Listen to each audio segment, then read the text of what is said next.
I'm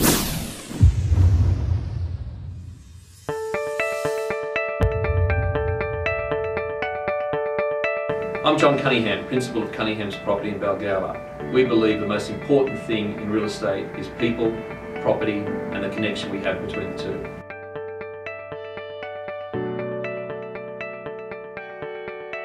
Our marketplace is extremely strong. We're in the classic low supply, high demand marketplace where our average days on market for the last couple of months has been down as low as 14, 15 days. And that's driven by massive buyer demand. But interestingly enough, we do a lot of statistical gathering here, yes. And something that hasn't really come out in the mainstream is the lack of properties actually sold in any given year.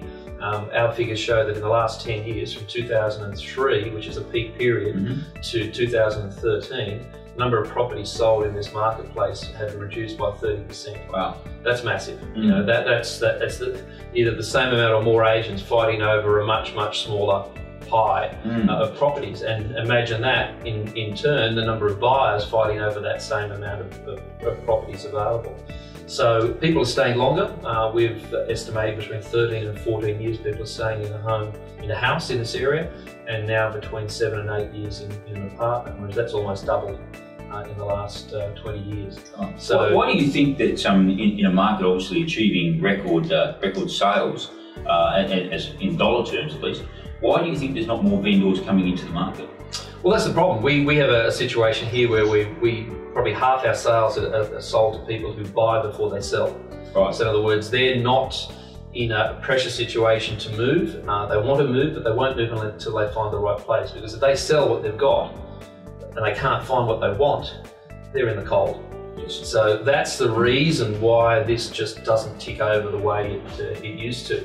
So we actually have to be a bit more creative with sales now, actually creating changeover sales where people who were in that boat, we find them properties to match up and do that. So 20 or 30% of our sales are happening off market when we're attracting the right people, because we could have a quiet showing and have 20 people through a quiet showing just to marry those things up. So I think people are staying longer in their existing homes. They're making a lot more home improvements, and what a big trend is the knockdown rebuild. Now that's becoming very common, where people say, I like where I am, the house doesn't suit. To do actually renovations and extensions is going to cost significantly more than to build a new house. So that's becoming an important part. And I think the fact that people are doing extensions, staying longer, that stability means they're quite comfortable where they are. So yeah, I think there's a lot of reasons, but at the moment, right now, the pressure is still on. There's a couple of signs of wobbles, but I don't think enough to really worry anyone. But I'm always concerned when markets run too hot, that they end up going cold. So I think we'll probably find the market will be strong through to the new year or into the new year. But I don't expect the end of next year to be anything like where we are today. I think the stability will be the most important thing. So when you're talking about the end of next year not being like it is today, you're talking about the growth. The rate of growth. You think it'll flatten out? Yeah, I think it has to, and we'll get a rate rise in the new year at some stage, and that will certainly be the catalyst for that.